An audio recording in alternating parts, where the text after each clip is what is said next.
деҳаи сафаргадоии ноҳияи ҳамадонӣ. ин занҳо замини мактабашонро посбонӣ мекунанд то касе омада онро соҳиб нашавад. онҳо метарсанд ки рӯзе замини мактабро аз даст медиҳанд. аз ин рӯ посбониро ба гардан мегиранду аз даст рафтани замини мактабро не. занако фақат ҳар рӯз нем хел занако ҷамъай. ҳар рӯз ки имрӯз тақсимш мекуна ё пага шав хов нест нимаш шав мешавад занако мехеза ай дарвоза берун чанди шаве ки ози мошин қалаврӣ мекунем зами қалаврӣ мекунем ки ку имрӯз шав мия тақсимш мекуна рӯз мия нами проблема. ин деҳаи навбунёд сол аз сол бузург мешавад ва адади хонандагонаш низ зиёд мешавад. ҳоло аз ин деҳа 1200 хонанда ба мактабҳои гирду атроф ва шаҳраки ноҳия барои таҳсил мераванд. як қисми хонандагон нисфирӯзӣ ва як қисми дигар шабонгаҳ аз дарс ба хона бармегарданд. 1200 хонанда ҳай ина чанд километр мераванд? 4.5 километр мактаб мераванд. ними шамаш саати чанди шав мешава? ина 8 шав мешава. мардум ба намҷа барои фарзандошун мераванд. ина ин рараби ҳол зораби ба нами ҳол талабо мактаб мераванд. хай духтаро имзои ҳамара гирифтан рафтан давидан аризаро пешниҳод кардам ба ҷои даркори ахая.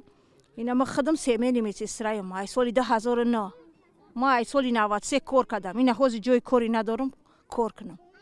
ина миҷа ҷои кор бошаву ина хай пенсия ина ақалан пенсия ина як духтур боша ки ақалан ки биём қариби пеши духтур рафта битонам дар ҳамин шароит. деҳа дар 5 километраи шаҳраки ҳамадонӣ ҷойгир аст. аз хонаи назирамон назарова ду хонанда ин 5 километр роҳро тай карда ба мактаб меравад. ин зан мегӯяд дар замони пандемия ҳатто тавони попӯш харидан ба фарзандонашро надорад. мо гуфтаи ҳамаи ҳамин занҳоро дастгирӣ мекунем ки ҳамин мактаб ба истифода дода шавад ки мо студент азоб қатъи хунундестем аммо ҳам соҳиби ҷои кор шаванд соҳиби ризқу рӯзӣ шаванд. як сол наку ҳамин талабои мо то 5-6 пояфзола медорманд. мо ҳам тари шароит надорем рай дароз мераванд меоянд. набуди мактаб роҳ ва бунгоҳи тиббӣ 900 зани ин деҳаро маҷбур кардааст ки ба мақомоти маҳаллӣ ариза нависанд. шикояти занҳо баъди ба садама дучор шудани фарзандонаш оғоз шудааст. мақомот мегӯяд барои бунёд кардани мактаб маблағи кофӣ надоранд.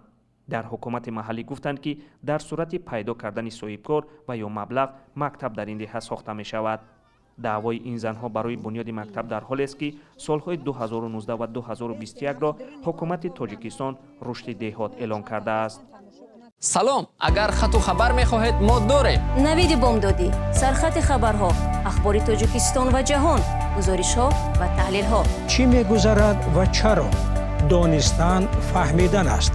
замима ё апи моро бигиред.